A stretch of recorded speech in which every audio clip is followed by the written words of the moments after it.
بسم الله الرحمن الرحيم. Ислам онлайн аудио сабактар жинага.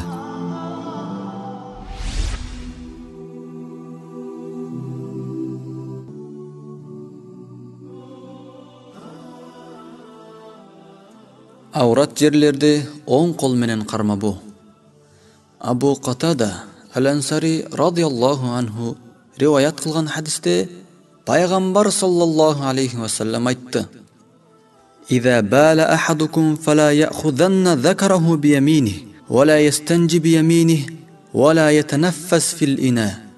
Эгерде силерден кимдир бирөө заара кылса, анда ал жыныстык мүчөсүн оң колу менен кармабасын жана ал мүчөлөрдү оң колу менен жуубасын. Ошондой эле эгер силерден бирөө суу иче турган болсо, анда ал идиштин ичинде дем албасын. Сахих Бухари. Хадистен алына турган сабактар.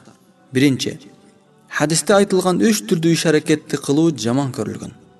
Аврат жерлерди жууганда сол кол менен жууш керек. Ошондой эле идиштен суу иче турган болсо, анда идиштин ичинде дем албай, оозду сыртка чыгарып, анан дем алышы керек. Бул да эң чоң адептердин бири.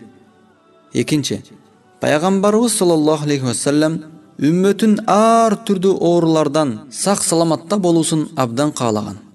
Ошондуктан Пайгамбарыбыз саллаллаху алейхи ва саллям бизге оң колду жеп ичишке жана сол колду тазалык үчүн колдонууга буйруп, тазалыкты үйрөттү. Үчүнчү, оң колдун артыкчылыгы баяндалды. Андыктан оң кол ар дайым жакшы иштерге колдонулат. Төртүнчү, динибиз мына ушундай бардык иштерге көңүл бөлгөн. Жада калса ажатканада кантип жана эмне кылып олтуруу керек экендигини чейин үйрөткөн. Динибиз толук, айтылбаган эч бир маселе калган эмес. Мусулман адам аткара турган адептердин бүт баарын Пайгамбарыбыз саллаллаху алейхи ва саллям үйрөткөн. Аллах Таала баарыбыздын жүрөгүбүзгө ыйман берсин. Аллах Таала бизди ар дайым шарият көрсөткөндөй жашай турган пенделеринен кылсын.